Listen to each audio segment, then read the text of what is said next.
বলিউডের ঠোঁটকাটা অভিনেত্রী হিসেবে পরিচিত কঙ্কনা রানাওয়াত বছর জুড়ে এই আলোচনা সমালোচনায় ঘিরে থাকেন এই অভিনেত্রী।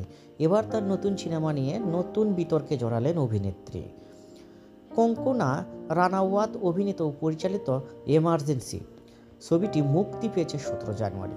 এই ছবি মুক্তির পর নতুন করে বিতর্কের মুখে পড়েছেন অভিনেত্রী।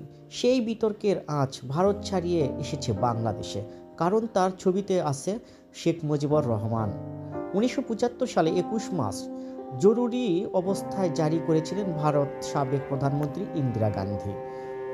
সেই ঘটনার উপর ভিত্তি করে ছবিটি। নিজ বিজেপির রাজনীতি করলেও পর্দায় সাবেক কংগ্রেস নেত্রীর চরিত্র করেছেন কঙ্গনা। ঘটনাক্রমে ছবিতে এসেছে শেখ মুজিবুর রহমান।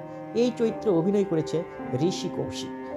এখানে আকাশ নীল, ইষ্টি কুটুম, মুখোশ মানুষ এর মতো জনপ্রিয় টিভি সিরিয়ালের কল্যাণে এ দেশের দর্শকদের কাছে তুমুল জনপ্রিয় অপার বাংলার এই অভিনেতা। শুধু তাই নয়, বাংলাদেশের টিভি নাটকেও অভিনয় করেছে ঋষি। সাফা কবিরের সঙ্গে করেছেন নাটক চিলেকোঠার ভালোবাসা, অপূর্ব সাবিলা নূরের সঙ্গে ফিজিক্স, কেমিস্ট্রি, ম্যাথ, তাসনিয়া ফারিনের সঙ্গে এই মন তোমারি এবং সাবরিনা পারসির সঙ্গে করেছে মারিয়া ওয়ান পিস। এমার্জেন্সি ছবিটি কয়েকটি ক্লিপের মধ্যে জড়িয়ে পড়েছেন অন্তর্জালে। বর্তমান রাজনৈতিক পরিস্থিতিতে এই ক্লিপগুলো বেশ গুরুত্ব বহন করে। ছবির গল্প লিখেছেন খোদ কঙ্গনা। তিনি মুজিবকে যেভাবে পর্দায় এনেছেন তাতে আওয়ামী লীগের বিব্রত হওয়ার যথেষ্ট কারণ আছে। আবার আওয়ামী লীগ বিরোধীদের খুশি হওয়ার রসদও মজুদ আছে সেখানে। একটি ক্লিপতে দেখা যায় হিন্দিতে শেখ মুজিবুর রহমান বাংলাদেশিদের উদ্দেশ্যে ভাষণ দিচ্ছে। তার মুখ থেকে এসেছে ভারতের প্রতি আজীবন আনুগত্য থাকার প্রতিশ্রুতি। বাংলাদেশকে স্বাধীনতা এনে দিয়েছে ভারত, এমন কথা বলতেও শোনা গেছে। ভাইরাল হওয়া আরেকটি ক্লিপে দেখা গেছে শেখ মুজিবুর রহমানের মৃত্যুর দৃশ্য। সেই দৃশ্য দেখলে যে কোনো বাংলাদেশি হেসে খুন হবেন। এবার তিনি যে রাজনৈতিক মতাদর্শের হন না কেন, আসলেই ভারতের সাধারণ মানুষের কাছে বাংলাদেশ ও শেখ মুজিবুর নিয়ে যেসব গালগল্প প্রচলিত সেগুলো পর্দায় তুলে ধরেছেন কঙ্গনা।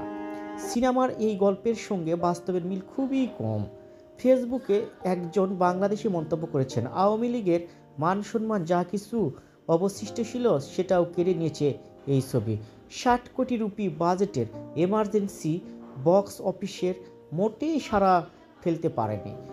মোটে 18 কোটি রুপি তুলতে পেরেছে। তবে এই ছবি করতে গিয়ে বেশ বিপদে পড়েছেন কঙ্গনা। নিজের একটি বাড়ি বিক্রি করে ছবির নির্মাণ ব্যয় খরচ করেছেন। নির্মাণের পর বেশ কয়েকবার মুক্তির তারিখ পিছিয়েছেন, কারণ ভারতের central board of films certification ছাড়পত্র পেতেও বেশ কাঠখড় পোড়াতে হয়েছে তাকে। ছবিতে কঙ্গনা ঋষি কৌশিক ছাড়াও অভিনয় করেছেন অনুপম খের, শ্রেয়াস তালপারে, মাহিমা চৌধুরী, সতীশ কৌশিক, মিলিন্দ সোমন প্রমুখ।